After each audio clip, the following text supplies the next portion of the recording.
tennis super agent and IMG Vice President of Tennis Max Eisenbud walked around the grounds of the Miami Open this week working up a sweat and asking friends what they thought of the new location. It was an important question for the Masters 1000 WTA Premier Mandatory event, which had been essentially kicked out of its dog-eared but picturesque old digs in Crandon Park.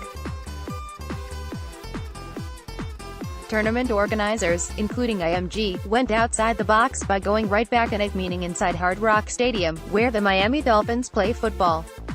There, a temporary stadium court was constructed, while permanent courts were added in and around a giant parking lot outside the stadium.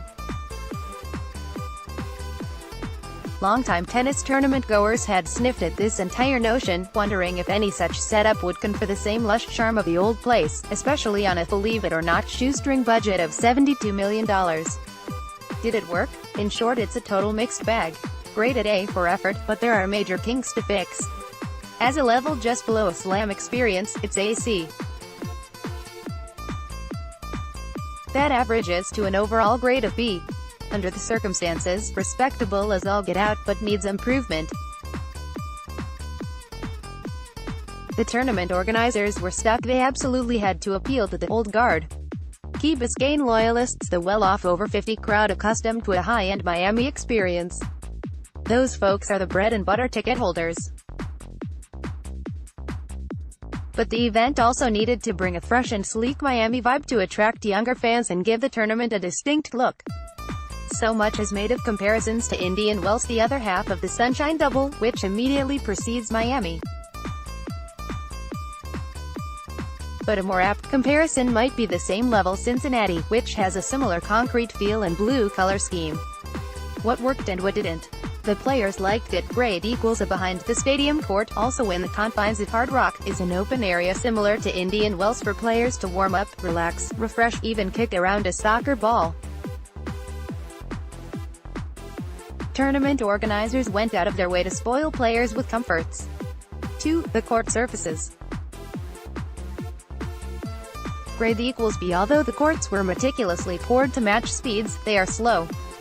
That's indicative of budget constraints. Since courts get faster over time, starting them out super slow keeps them from having to be resurfaced often. Also, the turquoise on blue is a little clashy. 3. Staff. Grade equals A. Greeters, ushers and ball kids worked extremely hard. They were not mailing it in. Especially for the high-end ticket holders, the lucky folks with bracelets, the staff was helpful and hospitable. 4. Stadium court. Grade equals C. This new stadium is going to take some work. First off, there were complaints that the pitch of some of the seating was such that some fans could not see the full court. It was obscured by heads in front of them. Another problem is too much cheap-looking metal framing that looks like high school bleachers. The huge video screens are awesome, but really one is only in full view to a portion of the fans. And finally, a problem which is not unique to this tournament for big matches, like those for Roger Federer, the upper bowls are fuller and the lower bowls are half empty.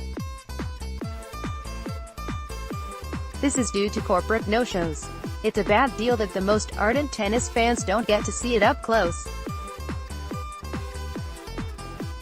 The great views are completely wasted, and on TV it looks like nobody cares. There must be some way to fix that problem with some tech advances. 5. The grounds. Grade equals B. This one is not overly worrisome, but the new Miami Open has not found that vibe to distinguish itself from, say, Cincinnati. Walking around, it felt that a fan could have been at any tournament, planet Earth. There are some innovative ideas to be had out there, such as the New York Open's concept of an overlook that puts fans almost directly over the court. Turquoise Barca loungers and lime green AstroTurf felt a little like Miami Vice meets Brady Bunch backyard.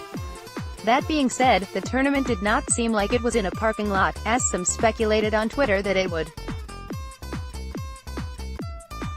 Overall, the tournament organizers should feel proud. They pulled it off under very difficult time and money constraints.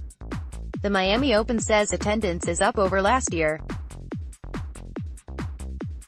But the tournament will need to do more to make sure fans come back after the newness factor wears off. Main photo.